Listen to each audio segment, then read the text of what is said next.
मुसलमानों के लिए मक्का मदीना जन्नत का दरवाजा जरूर माना जाता है, लेकिन पूरी दुनिया के लिए ये किसी रहस्यमयी जगह से कम नहीं है। जितने ज्यादा मुंह उतनी ज्यादा बातें।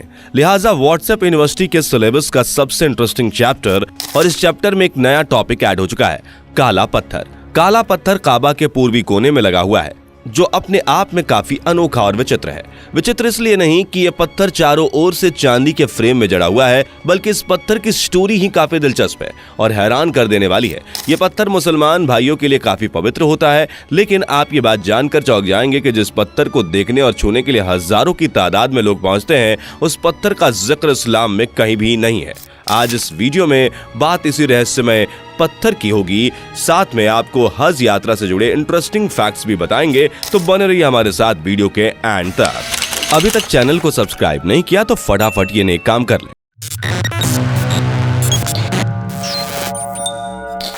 दोस्तों, हर मुसलमान की जिंदगी में कम से कम एक बार मक्का जाने की हसरत रहती है। मुसलमान जो 5 बातें जरूरी है, उसमें हज भी शामिल है, इसलिए जिसके लिए मक्का मदीना जाना होता है। हर साल लाखों की संख्या में मुसलमान मक्का मदीना हज या उम्रा करने जाते हैं। मक्का में एक ही पवित्र स्थल है, काबा।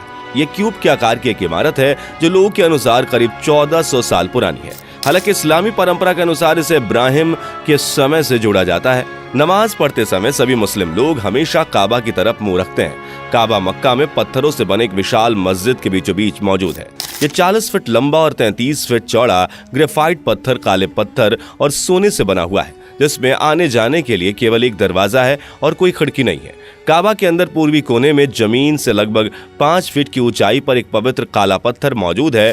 हज के लिए जाने वाले सभी तीर्थ यात्री तवाफ नाम के रस्म के मुताबिक काबा की 7 चक्कर लगाने के बाद इस काले पत्थर को चूमते हैं।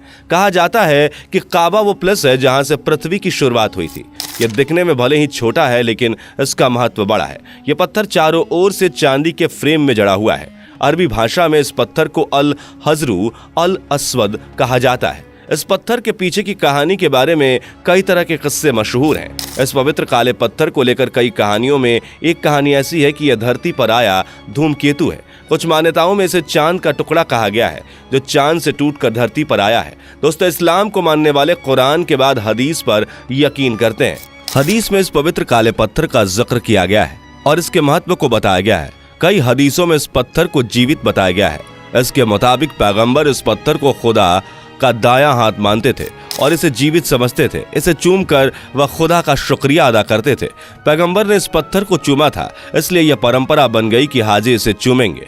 लेकिन अब बड़ी संख्या में हाजी आने लगे हैं, इसलिए हर किसी के लिए इसे छूना और चूमना संभव नहीं रह गया। इसलिए हाजी अब इस पत्थर की ओर मुंह करके दुआएं मांगते हैं। इस पवित्र काले पत्थर से जुड़ी एक और कहानी प्रचलित है। पैगंबर इब्राहिम को जब खुदा ने काबा बनाने के लिए कहा, तो इसके निर्माण के आखिरी वक्त में इन्होंने देखा कि काबा के पूर्वी भाग में एक छोटा सा खालिस्तान रह गया है। इन्होंने अपने बेटे इस्माइल को इस खालिस्तान को भरने के लिए पत्थर लाने के लिए कहा, लेकिन काफी समय बाद भी उन्हें वैसा पत्थर नहीं मिला, तो वो खाली हाथ लौट आए। लेकिन आकर देखा तो खालिस्तान पर एक काला पत्थर लग चुका था। पैगंबर इब्राहिम ने बताया कि खुदा ने जन्नत से एक फरिश्ते को भेजा था, उसी ने ये पत्थर लगाया है। लेकिन आप सोच रहे होंगे कि आखिर इन कहानियों की सच्चाई क्या है। इस्लामिक विषयों के जानकार मानते हैं कि ऐसी बातें हैं जिसे बस लोगों ने गढ़ दी है, जबकि सच ये है कि काबा की तवाफ यानी परिक्रमा करने के लिए शुरुआती जगह है। काबा काफी बड़े एरिया में बना है, जिसकी 7 परिक्रमा करनी होती है। परिक्रमा के दौरान हाजी इस बात को भूल न जाएं कि उन्होंने ये यात्रा कहां से शुरू की थी, इसलिए इस पत्थर को यात्रा का आरंभिक बिंदु माना गया है। इस काले पत्थर को चूमने की परंपरा इसलिए बन गई कि मोहम्मद साहब जब काबा की यात्रा पर आए तो उन्होंने इसे चूमा था। इसकी वजह यह थी कि काबा कई बार बना और पैगंबर इब्राहिम द्वारा बनाए गए काबा का एकमात्र अवशेष ये काला पत्थर बचा था। मोहम्मद साहब की हज यात्रा के बाद से ही यहाँ पूर्व दिशा में यह काला पत्थर हाजियों के लिए खास बन गया था। आपको बता दें कि मोहम्मद साहब ने अपने जीवन काल में केवल एक बार हज किया था। दोस्तों, हर साल लगभग कई लोग हज के दौरान सऊदी अरब के धार्मिक शहर मक्का में जमा होते हैं। सऊदी अरब के हिजाज इलाके में मक्का शहर है और ये मक्का क्षेत्र की सल्तनत की राजधानी है।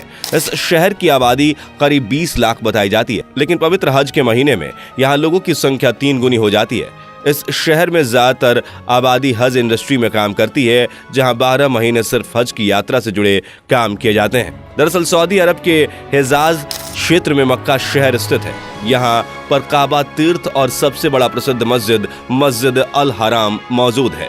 हज के लिए हर साल यहाँ लाखों की संख्या में तीर्थयात्री धू अल हिजाज के समय पहुँचते हैं और दुनिया भर के मुसलमान मक्का की तरफ मुंह करके ही 5 वक्त की नमाज पढ़ते हैं। ऐसा माना जाता है कि सभी मुसलमानों को अपने जीवन काल में कम से कम एक बार हज के लिए मक्का जरूर आना चाहिए, जहां वह मस्जिद अल हरम और पवित्र इमारत काबा के दर्शन करते हैं। हज के लिए मक्का आने की इजाजत सिर्फ इस्लाम धर्म को मानने वालों को ही मिलती है। आमतौर पर 13 दिन तक हज चलता है, लेकिन लगातार बढ़ती भीड़ की वजह से 2 दिन से ज्यादा यहाँ ठहरना मुमकिन नहीं हो पाता। खबरों के मुताबिक यहाँ लगाए गए टेंट का एक रात का किराया 2 लाख रुपए है। इस बीच मक्का और मदीना के बीच कई हाई स्पीड रेल लिंक के लिए प्रोजेक्ट भी शुरू हो चुका है, जो अपने समय से काफी पीछे चल रहा है। Haramain high speed rail line project के पूरी तरह तैयार होने के साथ ही जिस सफर को बस से पूरा करने में यात्रियों को घंटों लग जाते हैं, वह महज 2 घंटे की ट्रेन यात्रा में सिमट जाएगी। काबा में सबसे रहस्यमय चीज ये बड़ा सा काला बक्सा, जिसके बारे में कहा जाता है कि उसके भीतर एक चमत्कारी शिवलिंग बंद है। दोस्तों, ये वो अफवाह या कथित रहस्य है जो हमारे देश के हिंदुओं के बीच बरसों से घूम रहा है। भूत के उल्टे पांव तो फिर भी लोगों ने देखे हैं, मगर इस दावे को सच साबित कर सके ऐसा कोई चश्मदीद आज तक नहीं मिला। ना ही कोई सबूत मिला, ना ही खुद जाकर जवाब खोजने की सहूलियत मिली तो बस कहानियां। तो दोस्तों, फिलहाल इस वीडियो में इतना ही। उम्मीद है वीडियो में दी गई जानकारी आपको पसंद आई होगी। मिलते हैं नेक्स्ट वीडियो में। बाय। दोस्तों, आपकी स्क्रीन पर 2 और वीडियो दिख रही हैं, जिसे देखने के लिए आप स्क्रीन पर क्लिक करें। दोनों देखिएगा, बहुत अच्छी वीडियो बनी है।